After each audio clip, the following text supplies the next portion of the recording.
differences and recognizing the inherent worth and dignity of every individual. And what better way to start this event by knowing what our very own CEO, Shekhar Garisa, thinks about it. Please put a big round of applause and let's hear Shekhar.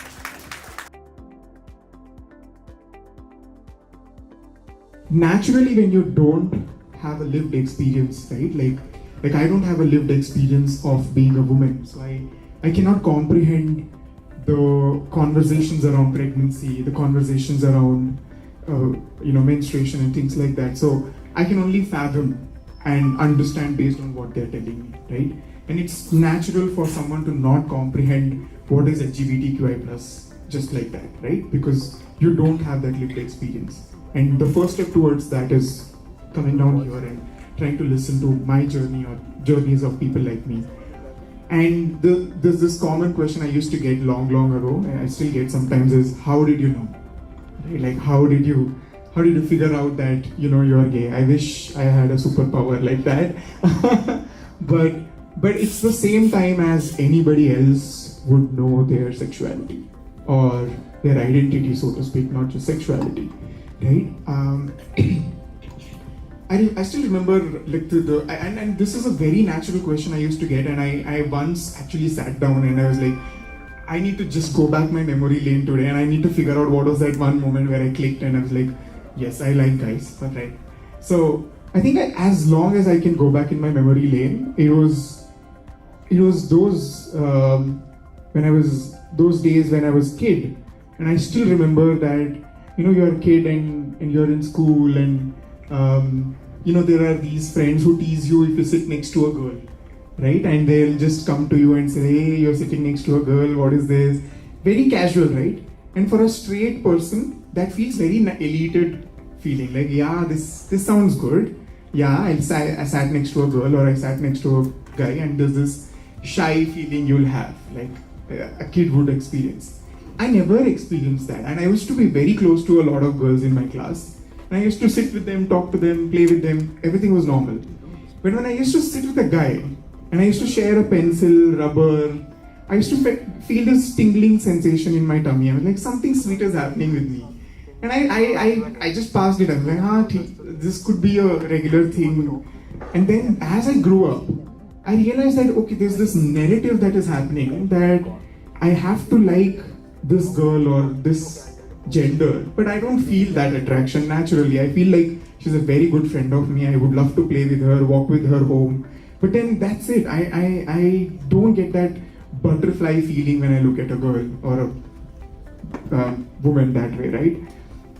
And that was a confusion I started growing up with when I was in my teenagers. And sadly, thanks to media and a lot of social references back then, was not at all supportive of LGBTQ, right? For a very fact, the term queer means weird in English dictionary, right? And that was a slur used against the community, saying you are queer, that means you are weird, you are not normal, right? But then the term is now embraced by the community and said, you call us queer, we will own the word. So we are queer and we are proud of it, right?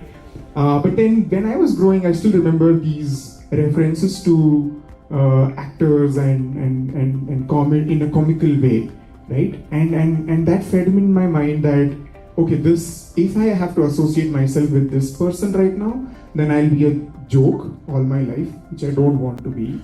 And already I was trying to get picked on by the bullies of the class because they corner people who are vulnerable, right? And I was like, no, I don't want any more attention from these bullies. So I really didn't want to go in that lane. So I started isolating myself.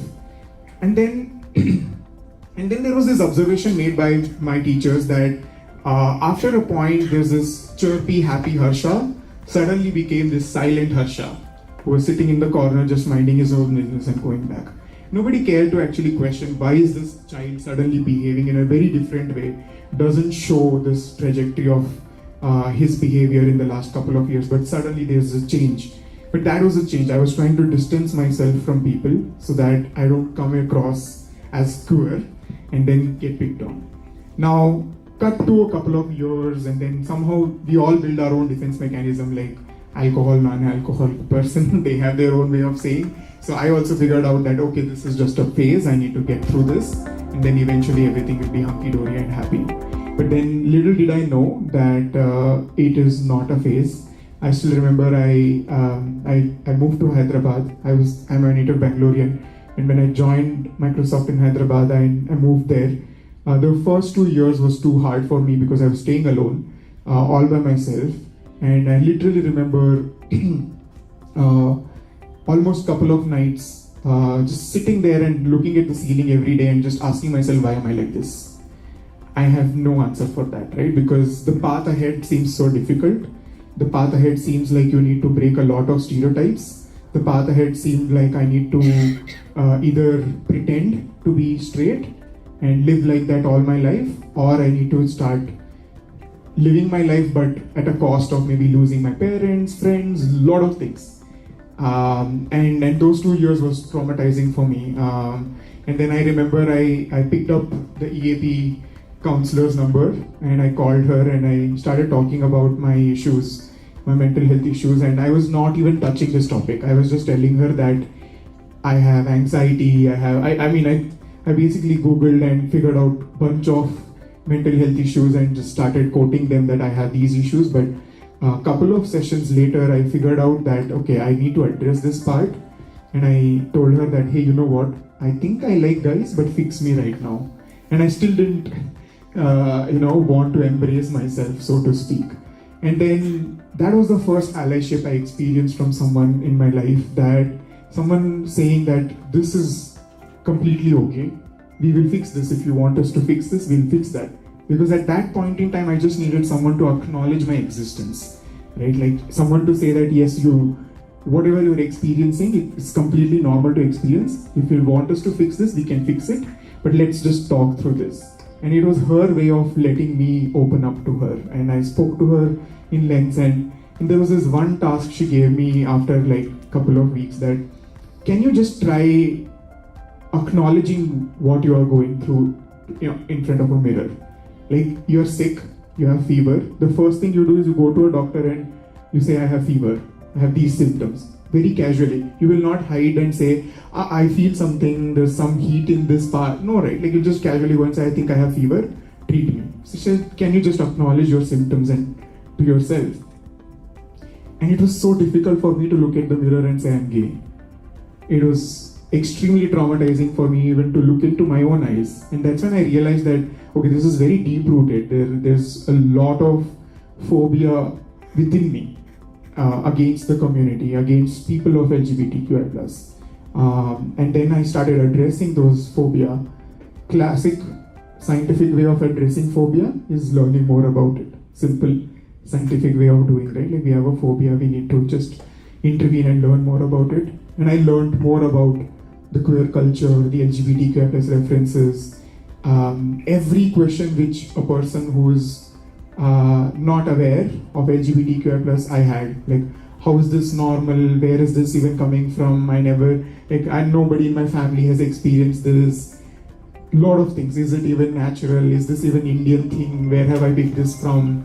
Things like that. And every time I was going through that, I had to just do more research. And there's a lot of information available on the internet, and you will get answers. And thus my journey of self-acceptance started. It took me close to 25 years to come out to myself, I tell. And then I started coming out at work. And that's the best part of coming out at work, because it's the most safest place and the easier bet to take, if you ask me, than coming out to your parents. And then a couple of months later, I came out to my own parents. They had their own journey. And I always tell people that even allies, if you don't get it today, I don't expect, I'll give a very low bar to myself. I don't expect even 30% of you to be an ally today, right? It's a journey, because if it took me 25 years to acknowledge my own self, it takes some time for people to absorb the information, absorb someone else's lived experience, respect that. But like Priyanka said, it all starts from just acknowledging their existence. So I would just invite all of you to not dismiss someone's existence. Like, that is the worst thing to do. You may not accept me, you may not acknowledge my, being gay, which is fine, which is completely fine. But you cannot dismiss the community. They are existing here. And if someone's vocally saying they are gay, then they know that comes at a cost of discrimination, that comes at a cost of letting down of their own family and friends, that comes at a cost of maybe moving away from their family and friends. That means they are owned up to their identity. So there is no way we can dismiss that individual, right? So I would just my only call to action is admit that people exist. You are not understanding it today, which is completely fine. It takes time. The business prerogative is quite evident. We are, like, I and my community can generate $4.3 trillion economy in the world. So it's an untapped money out there. So let's all run and grab that, right? Like, build more inclusive products for them. But then it's also natural to build for everyone if you have the community in your own workplace, right? Like, there will be someone who would just stand up and say that, hey, this feature is not looking right, or this particular product needs a little bit improvement because it's maybe exclusionary towards the LGBTQ community, things like that. But the importance comes beyond that, is someone's livelihood is also a matter of fact, right? I always believe that you cannot leave your personal life outside that punching machine and enter. You are your whole self, right? Now imagine you have not built a safe space, or a psychological safe space, as they say. It gets even harder for a queer person or an LGBTQ person to work, right? My own example, according to the impact analysis, in the year 2017 and 16, I was an underperformer in my company, right? And that is also because I was in that phase of understanding myself, rediscovering myself and accepting myself. But that's a tax I've paid to acknowledge myself, which I wholeheartedly embrace.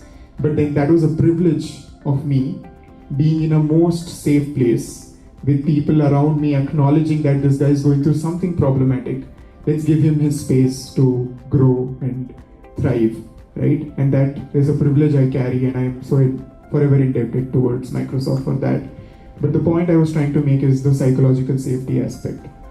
Imagine you're a cisgender heterosexual person and you're married and you have a kid, and the kid has not done homework for last 3 days. The teacher will gradually call you to the school, yell at you, or like give you a notion of advice that how you should take care of your own child, right? But that's a very irritating experience for you, and that just spoils your probably rest of the day, the mood. You would come to office, you would work, but then you would be able to work in office because you know you can talk about it to your colleagues in a lunch table. You can just sit in a lunch table and say, yeah, today I had to go to my school and then they just gave me a year full, I don't know how to deal with this. You have this opportunity to talk about your personal life. Imagine an LGBTQ person who's closeted, who's probably contemplating how to tell my parents. If I tell my parents, what if they kick me out? And currently, if they've already told their parents and their parents are not accepting them, they're probably emotionally, mentally, physically torturing or being violent to that person. How would they comprehend that situation, come to workplace, perform, create impact, and also laugh and smile and behave as if nothing is happening?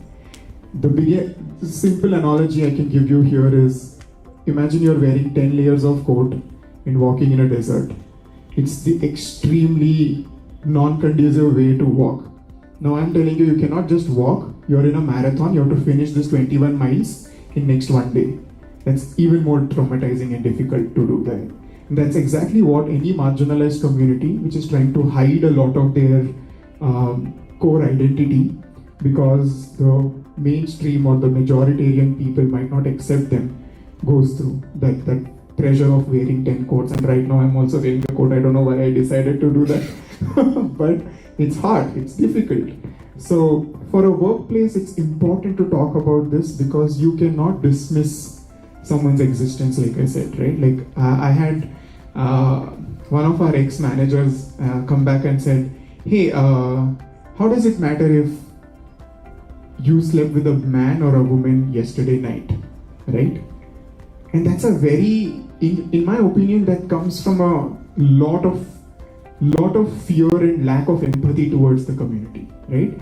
Because now you trivialized my whole life, my identity, to an act of what I did with my partner, which is exactly the same for a heterosexual person as well, right? What they did in their bedroom yesterday shouldn't matter to us. But that's not the point. The point is an LGBTQ person has to fight that identity all the time. We have to constantly keep telling the world that I am a lot of things. I am a product manager, I run the ERG, I work for Microsoft, I do all of this, and I'm gay. And when I'm gay, I like men. I am attracted towards men. Not trivializing it to the act. I think the conversations around that needs to be changed. The narratives around who you are has to be brought in. And a workplace can act as a beautiful, I call it beautiful place, like a social experiment or a careful, carefully monitored laboratory, if I can call it, right?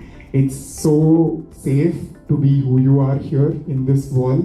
I know I will not be attacked. I know I can coach the other person. I know I can walk up to a person and say, hey, your terminology is a little hurting me. Can you change the way you talk? And that person can wholeheartedly learn from it. It's not the normal if I go that and do it in a road, on the roads, right? Like I could be attacked for that. So I think workplace can do a lot in terms of shaping the society, if you ask me, and it starts with talking like this, conversations like this, the policies and all of that helps you build a scaffolding around the community, gives them the safety and security. But if you ask me truly what a queer person would want, is that lunch table conversation. I can sit and tell bunch of 4 people that I'm not finding a partner, it's so difficult, right? I can't do that. And can I do that the day I'm able to do that without getting judged, without the fear of trivializing my liking towards a guy to an act? I think that is the day I feel all cultures have evolved.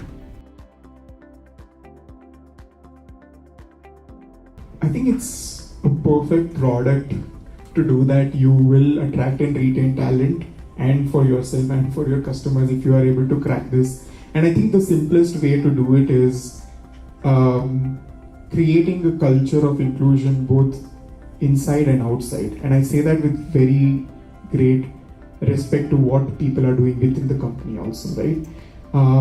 Only when you have people talking about the company that it's safe to work here, it is then gets translated to as a brand image. And I have had so many people come back and said that we joined Microsoft even though we had a complete offer because there was an ERG here, because there's a conversation around LGBTQI+ here. And trust me, if you are from a marginalized community, it's very easy for you to know which is a safe space or not. Just the world is small, word of mouth is heavy. So that is one way. Second way I feel is retention part is what I would probably touch upon is the huge responsibility every manager has in any company is immense in shaping the culture of the company, I feel. And I've seen that work at Microsoft as well. Like 7-8 years ago, it was not a place I would come out. It was still a place where there was visible homophobia, lunch table homophobia, where people would talk about pink shirt being gay, short haircut for a girl being tomboy. These are all not terms which are really not cool, right, anymore. But for us to sort of transform that culture, managers are the first line of defense, right? Like for a person who's an individual contributor, for them the culture is always what their manager talks, how their manager treats them, right? You would be having an amazing policy. A lot of your executive leaders are probably visibly supporting, but if I know that my manager is not able to comprehend that I am from queer, or my manager is passing microaggressive statements, that is going to put me back in shell like probably for a couple of months, right? I think the strong intervention which managers can bring in just by listening in, just by leaning in. That day when I was not performing well, had I not had a manager who didn't probably understand what I was going through, I wouldn't be probably sitting here. I would have a different trajectory in my life, I guess. But I strongly feel in order to retain the policies and the framework and the structure could be amazing, but if your line of defense is not sensitized, it's going to be difficult for us to scale this effort. So I would probably invite all the managers who tuned in today, just go back home or to your desks and look up the struggles of LGBTQ+ person if possible, and that will just open up your point of view around how to talk to someone if they come out to you, because coming out is deeply personal. I always say that if someone is coming out to you, that is an information only to you. Of course, I've come out to a number of people right now, so it has become a public detail. But if someone's coming out to you in private space, in a one-on-one, it is only for you and only for you to consume. And the best part is, if they've chosen to come out to you, that means they trust you the most, and that in that moment, right? So the best thing you can do is just listen and be there for them. So I think the last mile culture definition will always be a great talent retainer. I've stuck to a company for 8 long years now. So I think that's the best part of what culture can do. And I also came out to my workplace first. That also says a lot, that the workplace was way more conducive for me to embrace myself, because every coming out is like recharging yourself. Like you're just charging yourself 1% at a time, so that when you come out to your parents, you are like in a very passionate and a healthy way. And that's the ultimate goal for any LGBTQ person. None of it matters after a point. It's my parents' acceptance. And when I got that, I felt like I have everything conquered. So yeah, I think Foundit can actually do a lot. Like your product touches a lot of people. This community is definitely untapped in terms of talent. There's dearth. There's amazing set of talent there. There's no dearth there. And when you can build a platform which is inclusive for them, where someone can self-attest themselves, share it confidentially with a recruiter, part of the hiring process, everything is sorted. Like I had one of our employees come back and said that in one of their previous interviews, one of the interviewer asked, "Are you married?" Right? And I was taken aback. I was like, why was this a question in an interview which was not evaluating a person's personal space in terms of marriage or not? And these are the places where I had to go back and intervene and go back and say that, hey, it's normal to ask this question. Trust me, in India, after a point, if you're 25, 26 and you're walking alone everywhere, it is very natural to ask, where is your girlfriend? When are you getting married? And once you get married, where is your kids? And things like that. It's very ingrained in our culture to ask, and it's not nosy, pokey.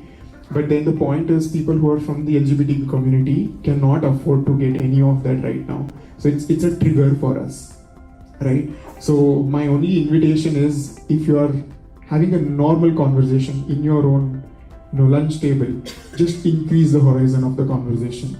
If you know someone's 25, 26, don't assume their sexual orientation based on their gender. That's the simple thing you can do. Just open the horizon and ask, oh, are you dating someone, a boyfriend or a girlfriend? Let them confirm their sexuality if they want. And just by opening it up, you're just making maybe someone who is probably closeted way more comfortable in that space. The first big milestone India covered is Section 377, where we decriminalized it in 2018, September 8th. That was a big step, because up until then, I was probably a criminal in this country. But then there's a lot of nitty-gritty around how the criminality works in that act, but I'm not getting into that. But the point is, I was on paper as a criminal person living.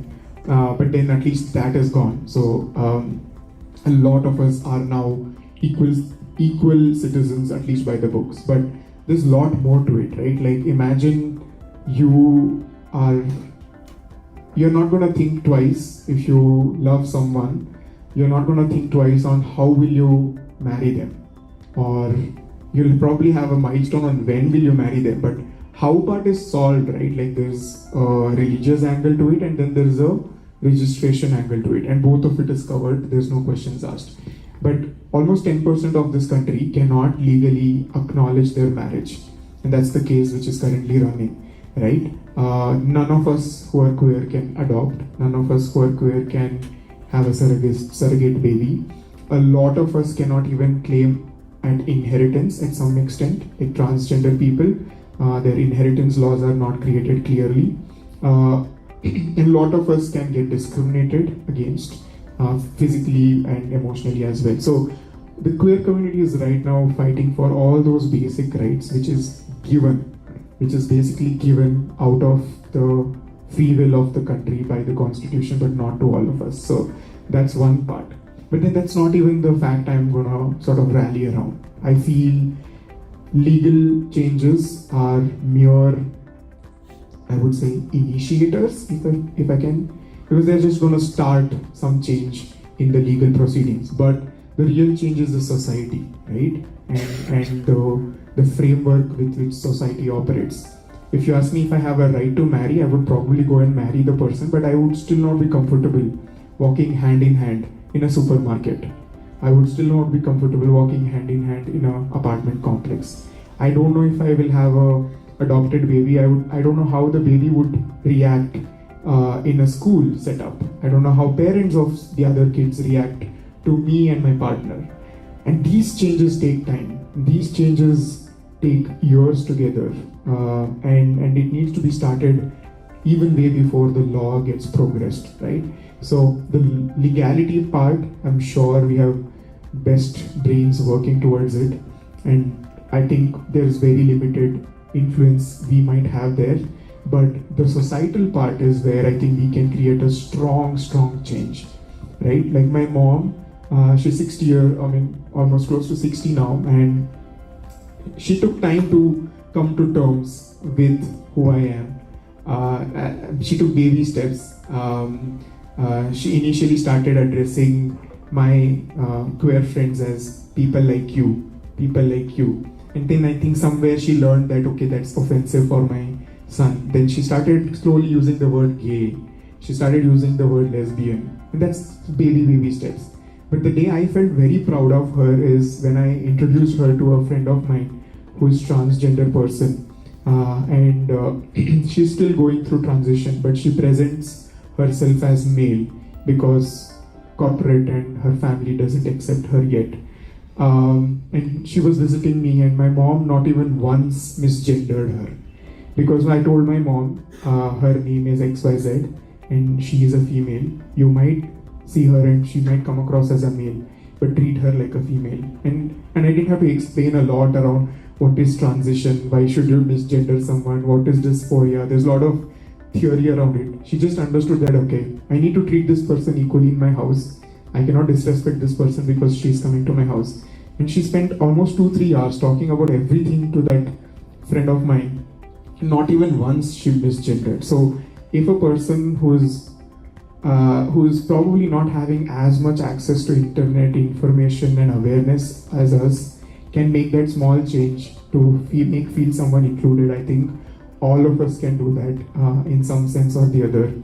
Another instance I want to share is one of our employees was walking back home with one, like a lanyard or a rainbow tag like this. And this was a huge apartment complex in Hyderabad where 3,000 families live. There's this teenager who ran by and told that, "Uncle, I think I'm queer, but I'm very scared to tell my parents, but I like the fact that you're wearing a rainbow lanyard. It makes me feel happy," right? Imagine that growing child who's probably questioning his own existence every day like I did, but feels so comfortable and confident looking at some random uncle wearing a lanyard, right? And that's the positivity we can create on someone's life. That kid now knows that they have someone in the vicinity.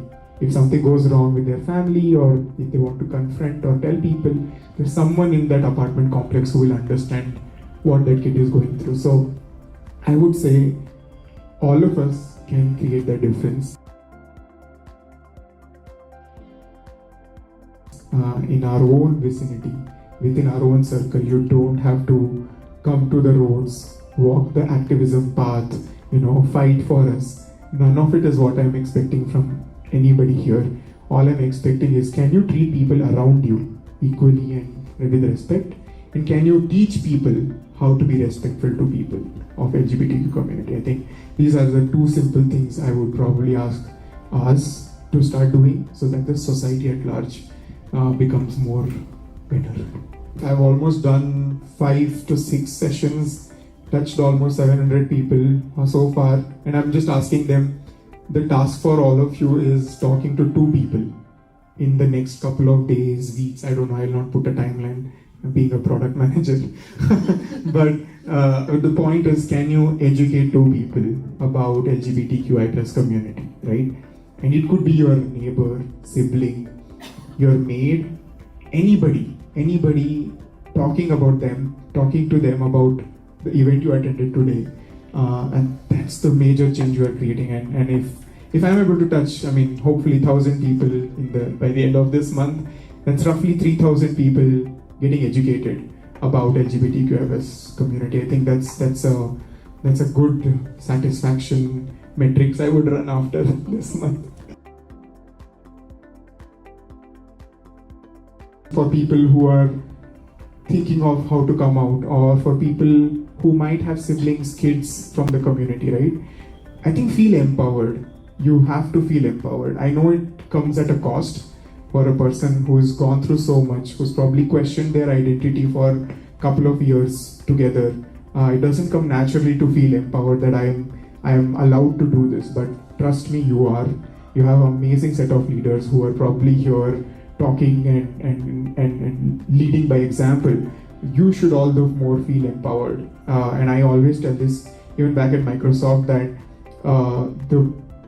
forget policy, forget everything, right? Like, there's a strong sense of belonging which the leadership wants to create, and that's visible. You just latch on to that fact and feel very empowered that even if you feel even the slightest of this uncomfortable moment, you have someone to talk to.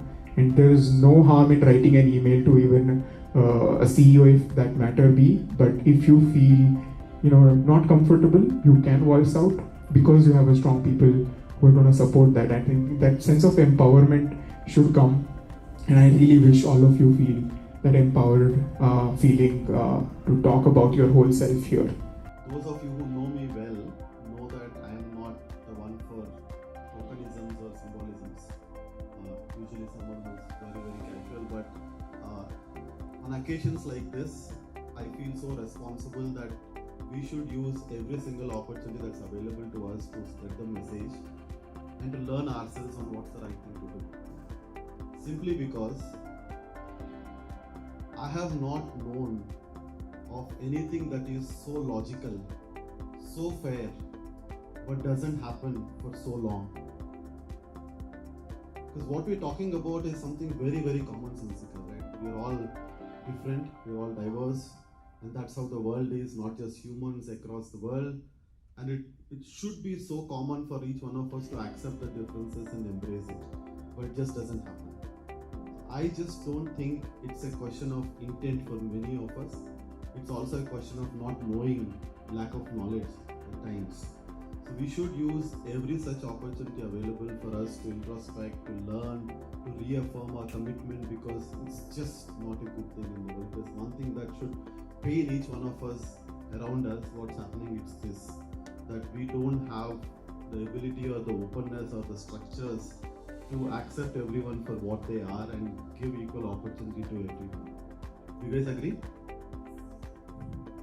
See, what we're talking about today might be a smaller subset of the whole diversity campaign that we work, but nevertheless, each of these occasions is still an opportunity for us to think broadly about what each one of us can do to make a small difference to this whole movement.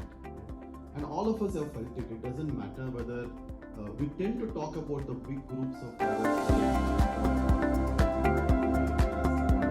They get attention, but I am sure that every one of you in this room has been discriminated against. But at least we should make the attempt to start in that direction and begin to understand what they feel. So for me, there are thousands of business justifications why we should do this. I think there are countless studies that have been done across the world that diverse groups, diverse organizations always outperform the ones that are not. It helps in making better products, it helps in understanding consumers better, it helps in serving our customers better. There's just countless reasons why it's the right thing to do for business. But I believe very strongly that the reason for doing this is not because it's good for business. It's because it's simply the right thing to do. It's simply the right thing to do, and oftentimes we don't do enough because we don't understand the gravity of the problem enough. So let's use opportunities like this to get ourselves a little bit more acquainted about what really happens with some of us, not with some, people who are different. These are all people amongst us, right? What really happens with some of us, and each one of us here in the room has had some experience of discrimination or the other. So let's use that personal feeling, that personal emotion, what we learn from that, to be able to do a lot more than what we do, because it's really needed. And working in this organization, in this context, is something that you should all be very, very responsible about. Because we're not just any organization. We are an organization that deals with millions of people. And I keep repeating this, right? A lot of us are here because of one big reason: to be able to create impact at scale. And it applies to this initiative as well. We have more than 70 million candidates who come onto our platform. Everything that we do, accessibility on the platform, the way we design our registration forms, the way we gather data, the way we address our candidates, the way we ask them to apply. Are we doing enough? Right? We have Prime coming up, which is India's largest diversity and inclusion event. So use that opportunity that we have by being part of this organization. That we have really a tremendous opportunity, if we believe in the cause, to create an outsized impact.